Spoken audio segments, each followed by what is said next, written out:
Voilà une petite explication sur ce que c'est qu'une limite de suite. Je vais parler ici des limites réelles, c'est-à-dire de suites qui tendraient vers un nombre réel. Dans les nombres réels, on ne compte pas l'infini. Donc, la définition d'une suite convergente vers une limite réelle, c'est graphiquement, ça serait, voilà, toutes les petites croix là, ça serait les valeurs de ma suite. La suite, c'est une suite de nombres, un ensemble de nombres, ça serait tous ces petits nombres-là. On dit qu'en abscisse, on a mis l'indice n, et qu'en ordonnée, on a mis la valeur du terme un. Donc voici tous mes petits termes de suite, là. Et dire qu'une suite un tend vers une limite L réelle, c'est dire que si ce trait bleu représente la limite L vers laquelle la suite va tendre, dire ça, c'est dire que à partir d'un certain rang, ou on peut dire au bout d'un certain temps, les termes de la suite vont se retrouver enfermés dans un tunnel. La définition exacte, c'est je peux choisir un tunnel de taille epsilon, c'est-à-dire je peux choisir un tunnel aussi fin que je veux autour de ma limite L. Il y aura toujours un rang à partir duquel tous les termes de la suite sont à l'intérieur. Avant, certains sont à l'intérieur, certains sont à l'extérieur, mais il y a toujours un rang qu'on appellera n0 à partir duquel ils sont tous dans mon tunnel. Donc, si je prends un tunnel plus fin, il faudra sans doute que je prenne un rang plus grand. C'est-à-dire, si je prends un tunnel plus fin, ils seront dans mon tunnel à partir de ce rang-là, par exemple. Mais il y aura toujours un rang à partir duquel ils sont dans mon tunnel. J'appelle epsilon la taille du tunnel.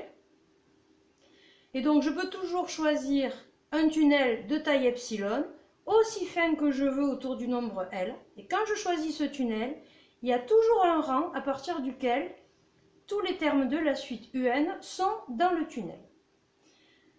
Voilà comment ça s'écrirait en français. Je peux choisir un tunnel de taille epsilon aussi fin que je veux autour de L. Il y aura toujours un rang n0 à partir duquel tous les termes sont dans le tunnel.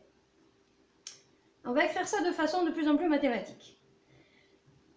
Ce que je viens de dire, c'est que quelle que soit la taille du tunnel, la taille epsilon autour de L, il y aura toujours un rang n0 à partir duquel tous les termes de la suite sont dans le tunnel, c'est-à-dire entre la borne supérieure du tunnel qui serait L plus epsilon et la partie inférieure du tunnel ici qui est L moins epsilon. Donc il y a toujours un rang à partir duquel tous les termes de la suite sont entre L moins epsilon et L plus epsilon. Ils sont là, entre ça et ça. Encore un peu plus mathématique. Quel que soit epsilon positif, c'est-à-dire quelle que soit la taille de mon tunnel, il existe n0 dans n. n0 c'est le rang.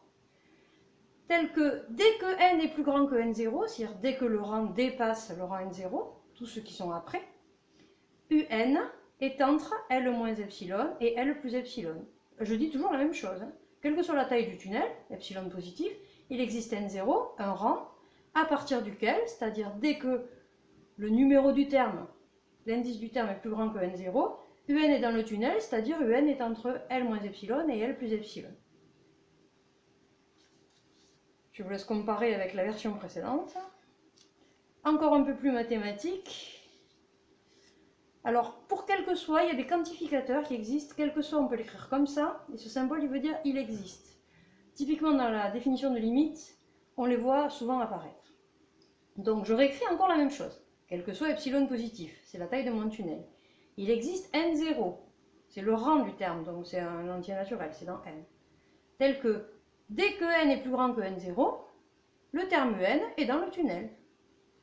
Dès que n est plus grand que n0, un est entre L moins epsilon, qui est la borne inférieure, et L plus epsilon, qui est la borne supérieure. On peut l'écrire encore plus mathématiquement si on remplace tel que par ce symbole, et qu'on remplace un appartient à cet intervalle ouvert là, par l'écriture de la distance entre un et la limite. La distance entre un et la limite, ce sera la valeur absolue de la soustraction de la différence un moins L. C'est-à-dire qu'on prend la valeur positive de cette soustraction, positive parce que c'est une distance, il faut que ce soit positif. Et on obtient, quel que soit epsilon positif, la taille du tunnel, il existe n0 dans n, le rang à partir duquel ça va être dans le tunnel. Il existe n0 dans n tel que, quel que soit n plus grand que n0, quels que soient les rangs qui sont plus grands que le rang n0, un moins l, la distance entre le terme et la limite, est plus petite que epsilon.